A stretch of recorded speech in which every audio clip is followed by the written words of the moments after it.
À la base, mon métier, notre métier, c'est le traitement de l'eau, le traitement des eaux, des eaux usées, des eaux pluviales, de l'eau potable, la production de l'eau potable. Et notre métier, nos métiers ont complètement évolué. Et j'en suis fier, parce qu'aujourd'hui, nous ne faisons plus des installations uniquement de traitement, nous faisons des unités de valorisation de l'eau, de valorisation et de production d'énergie. Pourquoi ? Parce que c'est l'objectif aujourd'hui pour tout le monde, de consommer moins et de produire plus. Donc l'eau est une richesse. Évidemment, c'est une évidence pour tout le monde. Cette évolution, comment on arrive à la réaliser? En consommant moins, en réalisant des usines qui consomment moins d'énergie, d'accord, qui produisent de l'énergie et qui valorisent l'énergie ou qui valorisent l'eau. C'est les trois axes aujourd'hui d'évolution de notre métier.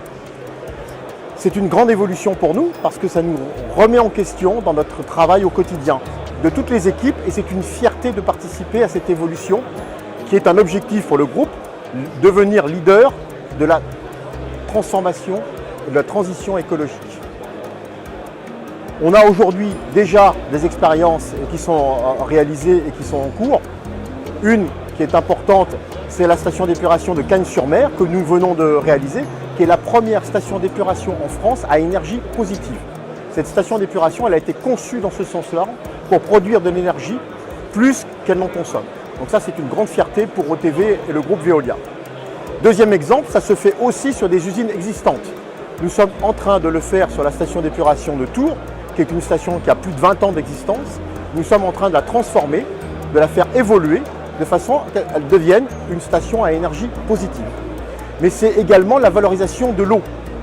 Jourdain, le projet Jourdain, c'est ça. C'est réutiliser l'eau traitée à la sortie de la station d'épuration des Sables d'Olonne pour pouvoir réalimenter les barrages qui vont servir à l'alimentation potable du futur.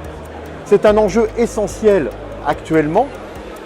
Et en 2022, la crise, on va dire climatique, que nous traversons en France a été particulièrement marquante.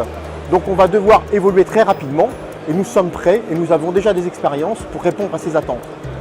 Pour moi qui ai commencé ces métiers il y a plus de 40 ans dans effectivement l'environnement, je suis fier de pouvoir vraiment partager, participer à cette évolution positive de nos métiers, de nos valeurs et de l'ambition du groupe Veolia.